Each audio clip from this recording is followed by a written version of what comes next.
Hello दोस्तों, नमस्कार, प्रणाम। आप लोग का स्वागत है हमारे यूट्यूब चैनल अवधेरी क्लासेस पर। जैसे कि जो एक वीडियो था अपलोड हो चुका कीर्ति अर्थशास्त्र का पेपर, तो ये पेपर सेकंड है। इसको हम अच्छे से इसका जो फुल सोल्यूशन करने वाले हैं और साथ ही इसका अच्छे से एनालिसिस भी करेंगे। और वीडियो के अंत में कुछ ऐसे टॉपिक की बात करेंगे, अगर आप बोलेंगे तो अगर उसको ला दूंगा ना तो इतना पक्का है कि 90% पूरा बुक तैयार हो जाएगा। 90% बुक तैयार हो जाए, पूरी बुक जो है तैयार हो जाएगी।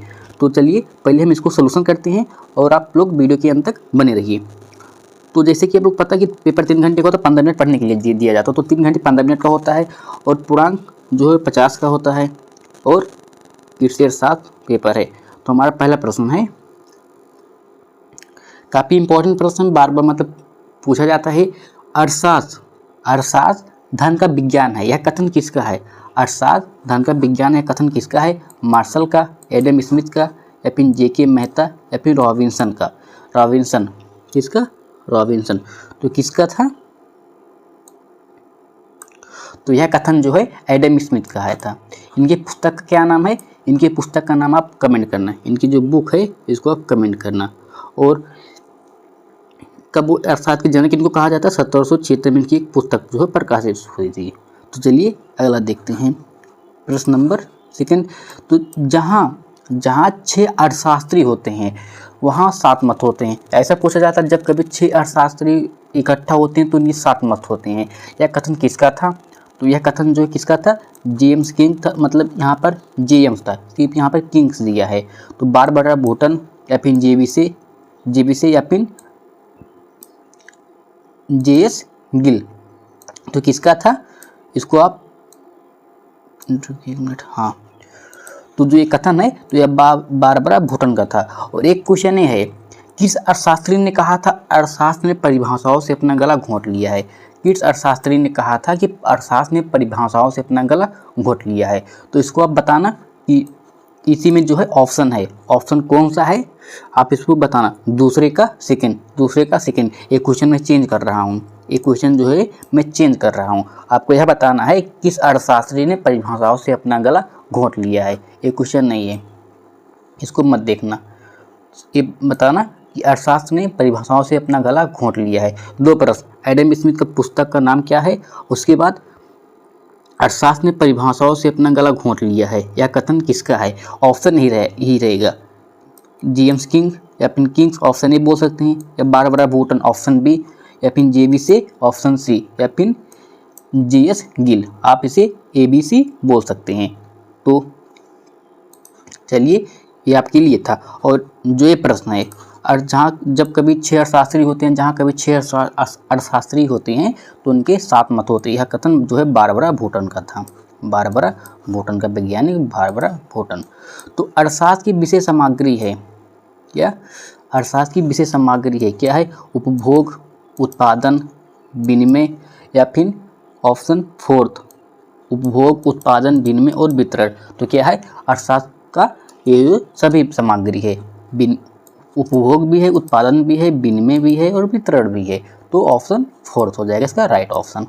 तो गेहूं से चावल का अदला बदली, जो अदला बदली एक उदाहरण है, किसका उदाहरण है? क्रय विक्रय प्रणाली का, या वस्तु विनिमय का, या क्रय विक्रय प्रणाली और वस्तु विनिमय दोनों का, या ऊपर में से कोई नहीं। तो जो है चावल से जो क्रय विक्रय होती है या वस्तु विनिमय का प्रणाली है, कितना है? वस्तु विनिमय का, ऑप्शन सेकेंड। बात करें द्रव्य के माध्यम से की जाने वाली, ऑप्शन 5, प्रश्न 5 है, द्रव्य के माध्यम से किए जाने वाला विनिमय कहलाता है। विनिमय कहलाता है, क्या कहलाता है? वस्तु विनिमय, प्रत्यक्ष विनिमय, क्रय विक्रय, या फिर इनमें से कोई नहीं। तो क्या कहलाता है? तो प्रत्यक्ष विनिमय कहलाता है। तो आप कमेंट बताना कि 5 में से कितना सही हुआ। आपका जो 5 थे, जो 5 MCQ भी था, इसमें से कितना सही हुआ कमेंट करना, क्योंकि आप लोग कमेंट नहीं करते हैं। आप लोग कमेंट करेंगे तो मुझे भी थोड़ा मोटिवेट मिलेगा वीडियो बनाने के लिए। तो अगला है, अभी जो मैंने क्वेश्चन पूछा था, अर्थशास्त्र के जनक कौन है? तो अर्थशास्त्र के जनक कौन है? तो एडम स्मिथ है। कौन है? एडम स्मिथ है। उनकी पुस्तक का नाम है कमेंट में बोला हूँ बताने के लिए। तो उत्पादन के यहाँ पर उपादान है, उत्पादन के कौन क्या है? उत्पादन के उपादान कौन कौन है? कौन कौन से हैं? तो कौन कौन से हैं? उपभोग पहले हो गया, भूमि, श्रम, पूंजी और फिर उत्पादन। ये हो गया पहले उत्पादन, उत्पादन, उपभोग, उपभोग, उत्पादन, उपभोग और पूंजी, श्रम और विनिमय वितरण। उत्पादन के 5 उपादान होते हैं। और भूमि का अर्थ, जो अर्थशास्त्र में भूमि का क्या अर्थ है? तो अर्थशास्त्र में भूमि का एक विशेषण है, विशिष्ट जो है अर्थ है। जैसे कि अगर हम बात करें साधारण बोलचाल की भाषा में, अगर हम साधारण बोलचाल की भाषा में बात करें, जो भूमि का अर्थ होता है, किसका अर्थ? भूमि के अर्थ। तो जो जमीन की या पृथ्वी की जो ऊपरी सतह से मतलब लिया जाता है, जिस पर हम चलते फिरते हैं या फिर मतलब कृषि आदि कार्य करते हैं। भूमि का मतलब ये अर्थ बहुत संकुचित है, तो जो केवल ऊपरी सतह से लिया जाता है। बात करें प्रोफेसर मार्शल के शब्दों में, मार्शल के शब्दों में, प्रोफेसर मार्शल के शब्दों में बात करें तो इनके शब्दों में क्या है? तो भूमि का जो अर्थ इनके शब्दों में, तो पृथ्वी की ऊपरी सतह से नहीं है, बल्कि ना उन पदार्थों व शक्तियों से हैं, उन पदार्थों या शक्तियों से है, उन पदार्थों शक्तियों से है जो ना प्राकृतिक ने मनुष्य को जो है निःशुल्क उसकी सहायता के लिए भूमि, हवा, प्रकाश और जो पेड़ मतलब पहाड़ हैं और फिर ताप हैं के रूप में ना निःशुल्क प्रदान की हैं। इसको जो है निःशुल्क प्रदान की हैं, जो है उसको कहते हैं भूमि में शामिल किया जाता है। और बात करें भूमि का अर्थ तो वही है। तो बाजार किसे कहते हैं? बाजार किसे कहते हैं? पूंजी क्या है? तो चलिए हम बाजार किसे कहते हैं इसको देखते हैं। तो बाजार, बाजार का अर्थ ना बाजार में, बाजार मतलब बाजार में अर्थात में जो बाजार का अर्थ है ना, इससे अभिप्राय है, अर्थात में बाजार से अभिप्राय यह है कि एक ऐसे स्थान या केंद्र से होता है। अर्थात में बाजार से अभिप्राय एक ऐसे स्थान या विशेष केंद्र से होता है, ऐसे विशेष स्थान, यहाँ पर ऐसे विशेष स्थान या केंद्र से होता है जहाँ पर वस्तु की क्रेता और विक्रेता जो भौतिक रूप से उपस्थित होकर क्रय विक्रय का कार्य करते हैं। अर्थशास्त्र में जो है, अर्थशास्त्र में बाजार शब्द से अभिप्राय एक ऐसे स्थान या एक ऐसे विशेष स्थान केंद्र से होता है, एक ऐसे स्थान विशेष केंद्र से होता है जहाँ पर वस्तु के क्रेता और विक्रेता जो भौतिक रूप से उपस्थित होकर क्रय विक्रय का कार्य करते हैं, उसे जो है बाजार कहते हैं। बात करें क्या है पूंजी, पूंजी क्या है? अगला प्रश्न हमारा पूंजी। तो अगर हम बात करें जो है एडम स्मिथ के शब्दों में बात करें पूंजी, एडम स्मिथ के शब्दों में अगर बात करें पूंजी क्या है, तो पूंजी मनुष्य के भंडार का भाग है। पूंजी मनुष्य के भंडार का भाग है जिससे आय प्राप्त होती है या करने की आशा करता है, ये होती है एडम स्मिथ के शब्दों में। अगर बात करें वैसे पूंजी वह धन है, पूंजी वह धन है, पूंजी वह धन है जिससे आय होती है अथवा आय उत्पादन करने में सहायक होती, पूंजी कहते हैं। ये पूंजी, ये सॉरी यहाँ पर था मांग क्या है, ये था मांग क्या है, मांग क्या है। तो अगर हम बेनाम के शब्दों की बात करें, बेनाम के अनुसार या बेनाम के शब्दों में बात करें तो किसी दी गई कीमत पर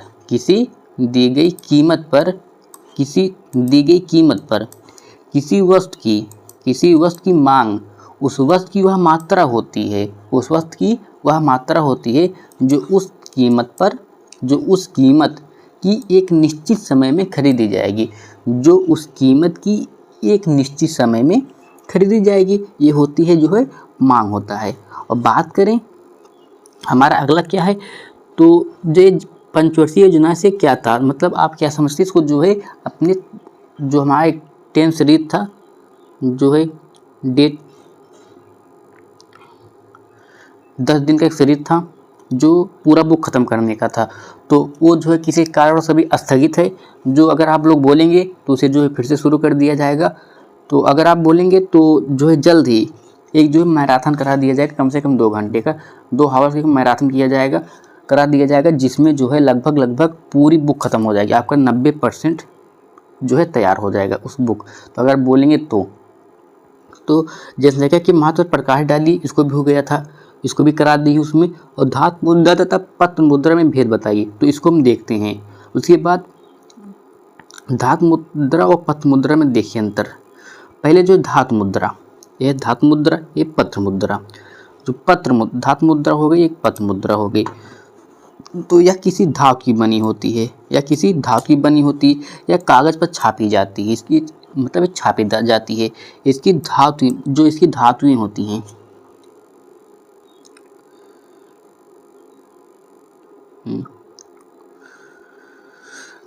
इसकी धातु के रूप में कुछ न कुछ आंतरिक मूल होता है। जैसे अगर हम चांदी पर बना रहे हैं तो उसका कुछ न कुछ अत्यधिक मूल होगा, क्योंकि इस समय चांदी 2,70,000 रुपये है, 2,70,000। और अगर हम लोहे पर बना रहे हैं तो भी जो है लगभग 100-150, या फिर जैसा लोहे की क्वालिटी पर डिपेंड करता है, तो उसका कुछ न कुछ मूल होता है। चांदी पीतल का बनाते हैं, लेकिन जो कागजी नोटों का आंतरिक मूल कुछ भी नहीं होता है। नोटों का कुछ भी नहीं होता है, ऐसा हम नहीं बोल सकते, लेकिन इसमें अर्थशास्त्र में बोला है, क्योंकि नोटों का भी थोड़ा बहुत मूल्य होता है, तो लेकिन इसका आंतरिक मूल्य नहीं होता। मूल्य तो होता है लेकिन आंतरिक मूल्य नहीं होता है। तो सिक्कों का निर्माण जो व्यय होती है ढलाई में अपेक्षाकृत अधिक होता है। क्या होता है? व्यय, जो निर्माण में इसका व्यय होता है इसमें अधिक होता है। और नोटों का निर्माण में व्यय और छपाई मतलब कम होता है और व्यय कम लगता है। और सिक्के वजन में भारी होते हैं। और जो पत्र मुद्रा होती हैं धातु की अपेक्षा जो कागजी नोट वजन में एकदम हल्के होते हैं। अगर तुम 1 लाख सिक्के ले लिए तो तुम्हें पता नहीं किसका जो है आवश्यकता हो लेना पड़ेगा उसके जो है ट्रांसपोर्ट करने के लिए 1 लाख।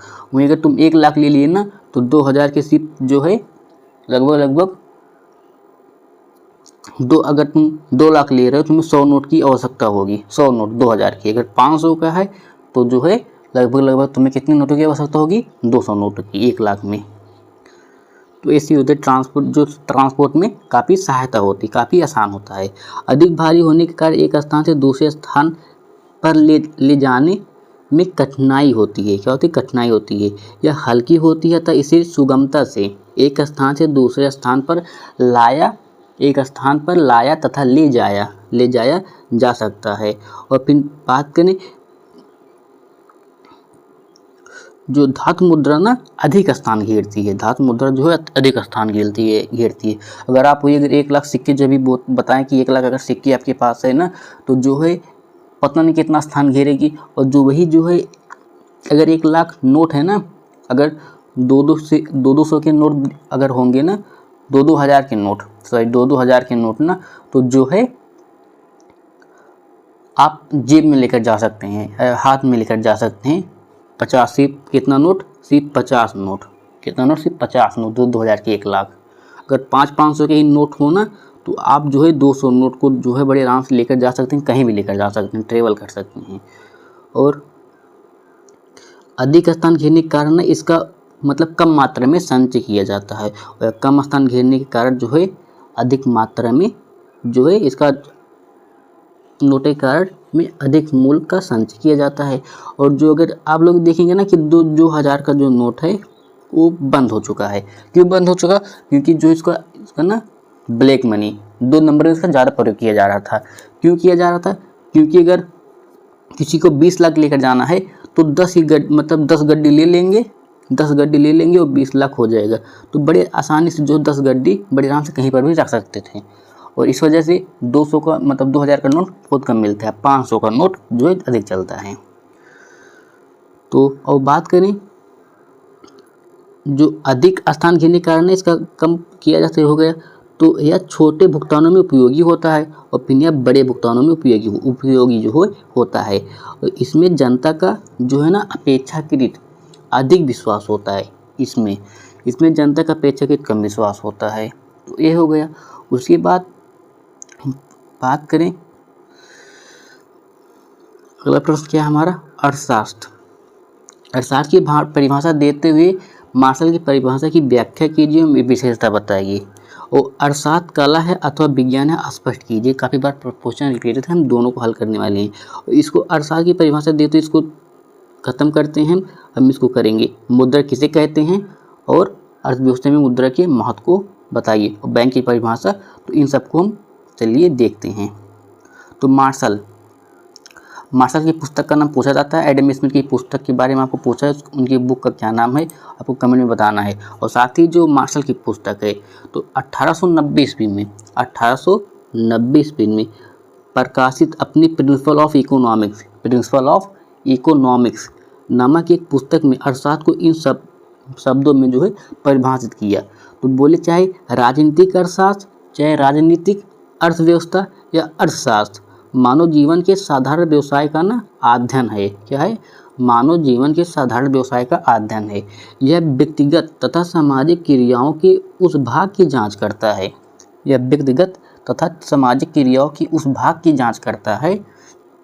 जिसका भौतिक सुख के साधनों की प्राप्ति और उपयोग से जो एक घनिष्ठ संबंध है। क्या है? घनिष्ठ संबंध है। आप लोगों को वीडियो अगर अच्छा लग रहा हो तो एक बार प्लीज़ एक जो है इमोजी भेज दीजिए, या फिर जो कुछ भी मतलब कमेंट कर दीजिए। तो कमेंट जरूर करना और लाइक भी कर देना प्लीज़, ये मेरी आपसे गुजारिश है।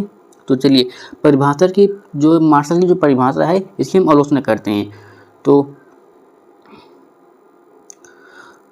पर्याप्त समय तक ना जो मार्शल की परिभाषा है वो काफ़ी चर्चित में रहा। तो सबको ऐसा लगा ना कि जो है अर्थशास्त्र क्या इसके बाद परिभाषा नहीं आएगा।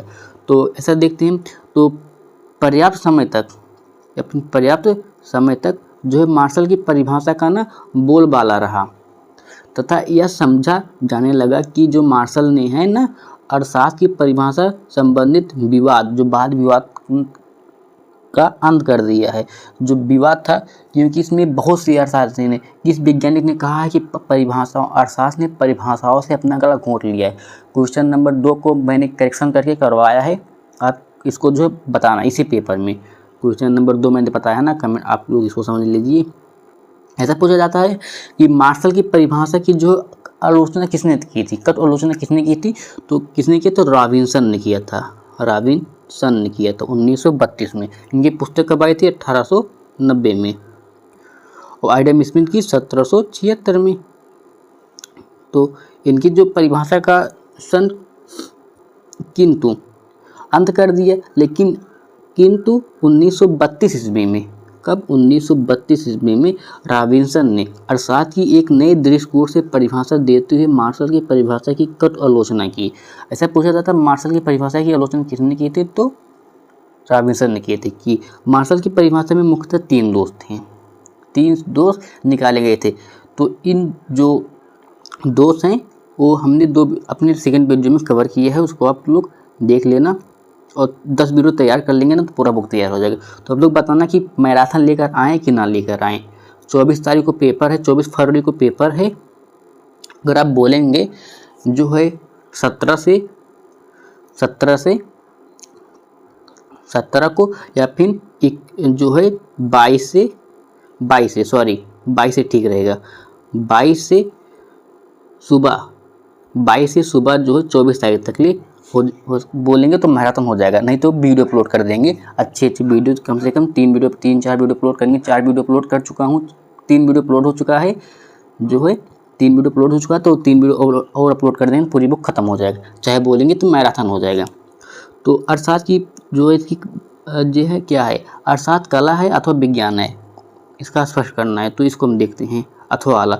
साथ ही उसके बाद इसको नहीं देखते हैं क्योंकि क्वेश्चन रिपीटेड है, हम इसको देखेंगे। मुद्रा किसे कहते हैं? आधुनिक अर्थव्यवस्था में मुद्रा की समीक्षा की, जिसके बाद बैंक की परिभाषा। और भारतीय कृषि के बिछड़ेपन की काफ़ी बार ये भी पूछा जाता है कि हो सकता है कि इस बार पेपर में आए। तो अर्थशास्त्र कला है या विज्ञान? तो देखिए, तो पहली बात अर्थशास्त्र कला है विज्ञान, इसको जानने के लिए हमको दोनों परिभाषा देखना पड़ेगा। अर्थशास्त्र में क्या क्या होता है और वस्तु जो है कला में क्या क्या होता है। तो इनका जो है दोनों परिभाषाओं, दोनों का परिभाषा या दोनों का ज्ञान होना हमें बहुत ज़रूरी है। तो ऐसा हम लिख सकते हैं। तो अर्थशास्त्र विज्ञान है कला अथवा दोनों, या जानने से तात्पर्य अर्थशास्त्र की प्राकृतिक जानने से है। अर्थशास्त्र की प्राकृतिक जानने से। यह जानने से पूर्व हमें विज्ञान तथा कला शब्दों का अर्थ समझ लेना चाहिए, क्योंकि किसी भी फील्ड में कूदने से पहले उसका अर्थ जो है उसके बारे में अच्छे से एनालिसिस कर लेना चाहिए कि क्या है, उसके बाद तभी उस फील्ड में कूदना चाहिए। तो अगर बात की विज्ञान, तो वैसे अगर विज्ञान कहें ना तो सुसंगठित सुव्यवस्थित क्रमबद्ध ज्ञान को विज्ञान कहते हैं। लेकिन यहाँ पर अगर ऐसा भी लिख सकते हैं, विज्ञान वस्तु स्थित का व्यवस्थित वितरण जो है ऐसा भी लिख सकते हैं। लेकिन ऐसा भी अर्थात से तो हम ऐसा लिखेंगे, विज्ञान वस्तु स्थित का व्यवस्थित वितरण क्या है, विवरण है। वस्तु स्थित का विवरण है जो उसके कारण एवं परिमाण के मध्य क्या है, संबंध स्थापित करता है। फिर से देखिए, विज्ञान वस्तु स्थित का व्यवस्थित क्या है, वस्तु स्थिति का व्यवस्थित विवरण है जो उसके कारण एवं परिमाण के माध्यम के परिमाण के मध्य संबंध स्थापित करता है। उसकी बात करें जो क्या है, अर्थशास्त्र विज्ञान है, क्योंकि इसमें भी विज्ञान की तरह विशेषताएं जो है विद्यमान है। अर्थशास्त्र जो है क्रमबद्ध ज्ञान का भंडार है। अर्थशास्त्र जो है क्रमबद्ध ज्ञान का विज्ञान है, इसमें धन का उपभोग का उत्पत्ति विनिमय तथा वितरण से संबंधित क्रियाओं का क्रमबद्ध अध्ययन होता है। अर्थशास्त्र के अंतर्गत बात करें, अर्थशास्त्र के अंतर्गत विज्ञान की भांति तथ्य जो है, विज्ञान की भांति तथ्य एकत्र किए जाते हैं, उनका वर्गीकरण किया जाता है तथा विश्लेषण भी किया जाता है। विज्ञान के नियमों की भांति अर्थशास्त्र के भी अपने अपने नियम होते हैं। जैसे क्या हो गया, उत्पत्ति ह्रास नियम हो गया, मूल्य का नियम हो गया, और फिर पूर्व प्रतियोगिता ह्रास नियम हो गया, सब नियम होते हैं। ये नियम भी विज्ञान की तरह जो है सार्वभौतिक रूप से लागू होते हैं। वह फिर से देखिए, यहाँ से जो अर्थशास्त्र विज्ञान है, क्योंकि इसमें भी विज्ञान की तरह विशेषताएं विद्यमान हैं। अर्थशास्त्र क्रमबद्ध ज्ञान का भंडार है। अर्थशास्त्र जो क्रमबद्ध ज्ञान का भंडार है, क्योंकि इसमें भी धन उपभोग उत्पत्ति तथा वितरण संबंधित क्रियाओं का क्रमबद्ध अध्ययन किया जाता है।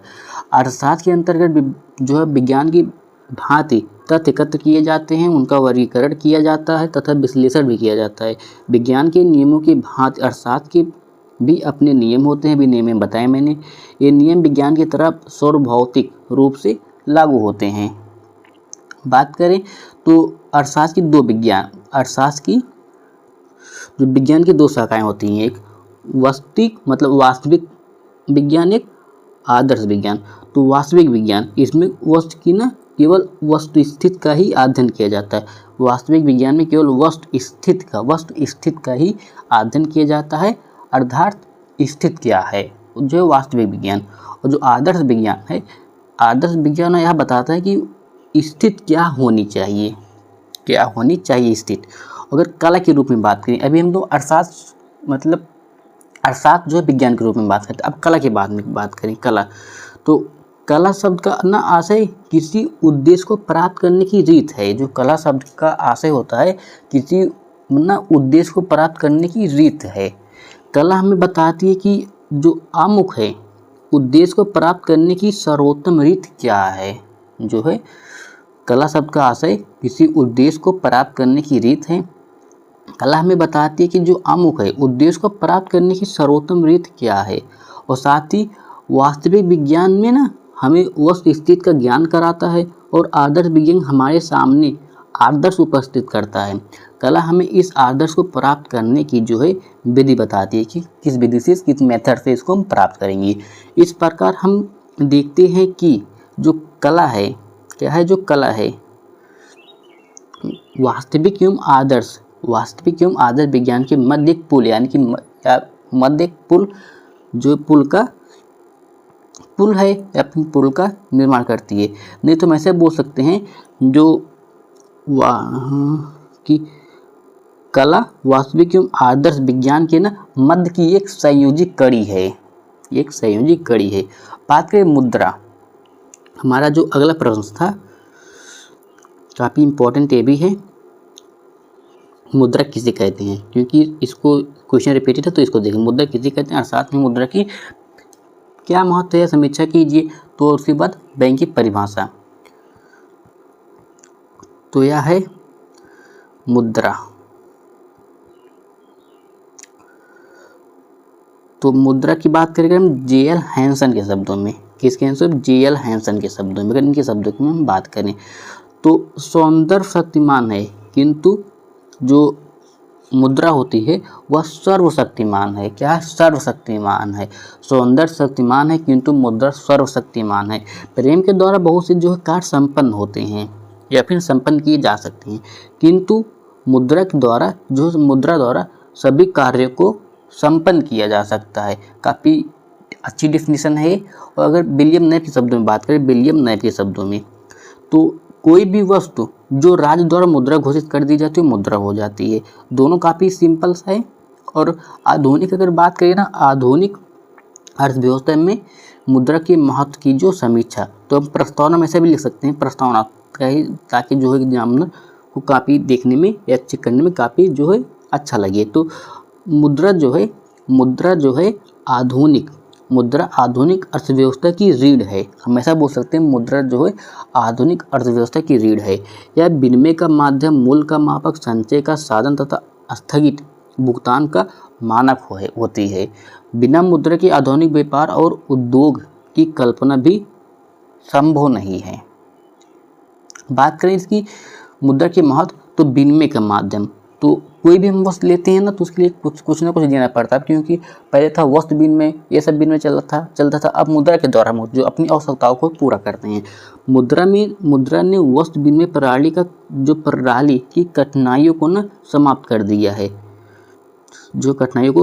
दिया है, और वस्तु और सेवाओं का आदान प्रदान सरल हो गया। क्यों सरल हो गया? क्योंकि जो विनिमय था पहले जो होता था, तो अगर हमें कोई वस्तु चाहिए तो जिसके पास जो वस्तु अधिक है उसका जो है खोजना पड़ता था, वह देने की राजी है कि नहीं। तो इन सब का जो है काफ़ी कठिनाई होती थी। किसी के पास अगर 2 बुक है तो समझ लीजिए कि आप सुल्तानपुर से हैं और कोई श्यामली से है, तो जो है इसके पास जो सुल्तानपुर से है जो व्यक्ति है उसके पास जो है 2 एग्रोनॉमी की बुक है, और जो श्यामली से है उसके पास जो है 2 इकोनॉमिक्स की बुक है। तो दोनों के पास जिसके पास 2 एग्रोनॉमी की बुक है उसके पास इकोनॉमिक्स की बुक नहीं है, जिसके पास इकोनॉमिक्स की बुक है उसके पास एग्रोनॉमी की बुक नहीं। तो दोनों का आदान प्रदान करने के उसको पता होना चाहिए ना, किसके पास 2 अधिक है किसके पास नहीं है। तो उसमें ना काफ़ी कठिनाई होती थी, काफ़ी समय लगता था। तो इसका जो है माध्यम खत्म हुआ, किसके द्वारा? मुद्रा के द्वारा। और मूल्य का मापक क्या है? तो मूल्य का मापक ये सभी वस्तुओं और सेवाओं का ना मूल्य जो है द्रव्य में व्यक्त किया जाता है, जिसे तुलना और लेखांकन में आसान हो जाता है। और बात करें संचय का साधन, तो जो मुद्रा को ना भविष्य के लिए सुरक्षित रखा जा सकता है। इससे बचत और निवेश को बढ़ावा मिलता है। जैसे कि पैसा होता है ना, तो रख लेते हैं तो भविष्य में कभी पढ़ाई के लिए, कभी फीस के लिए, या फिर अपनी पॉकेट मनी जो मिलती है तो सबके लिए जो है काम आता है। जैसे संचय कर लिया जाता है, आप लोग इकट्ठा कर लेते हैं, तो कहीं घूमना टहलना हुआ, या फिर कोई कुछ घर खरीदना हुआ, या फिर आगे की पढ़ाई करना हुआ, तो जो है हम लोग जो मनी इकट्ठा करते हैं, पैसा को इकट्ठा करते हैं। और भुगतान, जो स्थगित भुगतान का मानक है। तो ऋण ना जो ऋण होती है, ऋण किस्त और उधार लेन देन, जो उधार लेन देन मुद्रा के माध्यम से ना आसानी से किए जाते हैं। और बात करें आर्थिक विकास में सहायता, तो मुद्रा बैंकिंग निवेश, औद्योगिकरण और व्यापार को ना प्रोत्साहित करती है, जिससे देश की आर्थिक जो है प्रगति होती है। और बात करेगा जिसकी हम अंतर्राष्ट्रीय व्यापार में सुविधा, तो मुद्रा के माध्यम से देश के भीतर और देश के ना बीच व्यापार जो है ना सरल और संगठित रूप से होता है।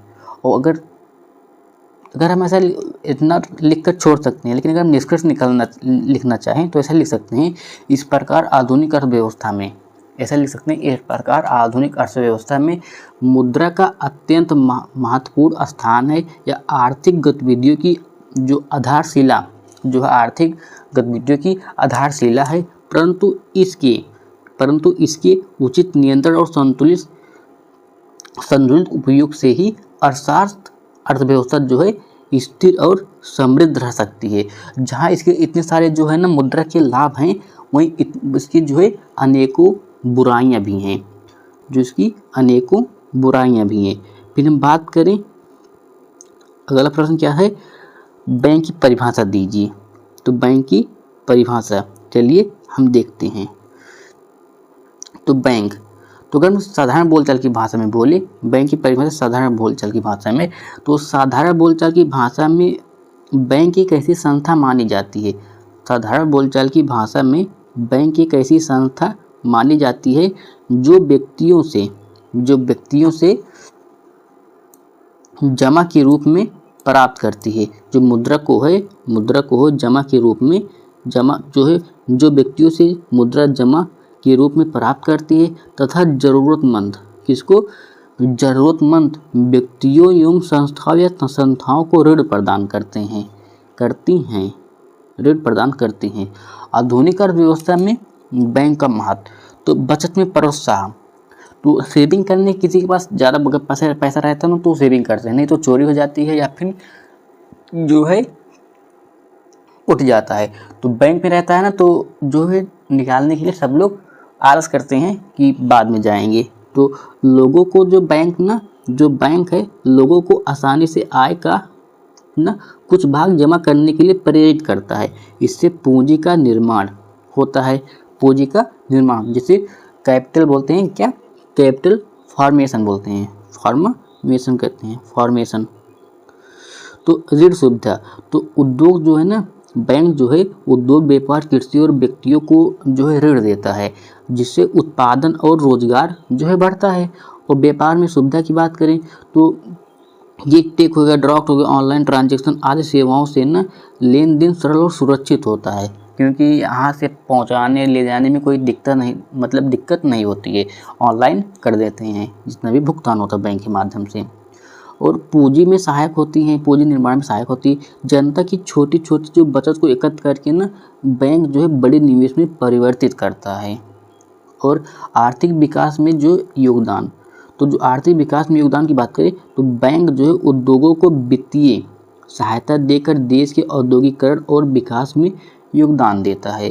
और विदेश में व्यापार, तो बैंक ना लेटर ऑफ क्रेडिट और विदेशी मुद्रा विनिमय के माध्यम से अंतर्राष्ट्रीय व्यापार को सरल बनाता है। तो ये थी हमारी एक अच्छा सा मॉडल पेपर था ये।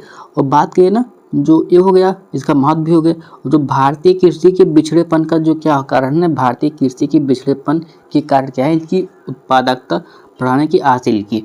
तो इसको जो है हम सेकेंड या थर्ड वीडियो में जो इसको कवर कर दिए हैं, तो इसको आप देख लेना। पूरी प्लेलिस्ट जो है प्लेलिस्ट बनाया हूँ, लेकिन प्लेलिस्ट जो है अनलिस्ट है, क्या अभी अनलिस्ट है, तो उसको देख लेना क्योंकि प्लेलिस्ट अभी अनलिस्टेड है। और साथ ही अगर आप बोलेंगे तो 22 फरवरी के बाद, क्योंकि 20 फरवरी को एग्रोनॉमी का पेपर है, उसके बाद 24 फरवरी को है, तो कभी भी बोलेंगे ना तो कभी भी जो है 24 तारीख के सुबह जो है सुबह 5 बजे तक, 5 या 6 बजे तक जो है बोलेंगे तो हो जाएगा। एक मैराथन करा दिया जाएगा जिससे जो आपका पूरा सिलेबस जो है कवर हो जाएगा अगर आप बोलेंगे तो, क्योंकि आप इस चैनल पर जो है लाइव आ सकते हैं, सिर्फ आप बोलेंगे तो हो जाएगा। नहीं तो कमेंट कर देना वीडियो आपको कैसी लगी, तो आप लोग कमेंट में ज़रूर बताना। मिलते हैं एक अगले टॉपिक के साथ। अगला वीडियो किस टॉपिक पर रहे इसको आप कमेंट में ज़रूर बताना, और साथ ही जितने क्वेश्चन पूछा हूँ उसका जवाब भी देना। धन्यवाद।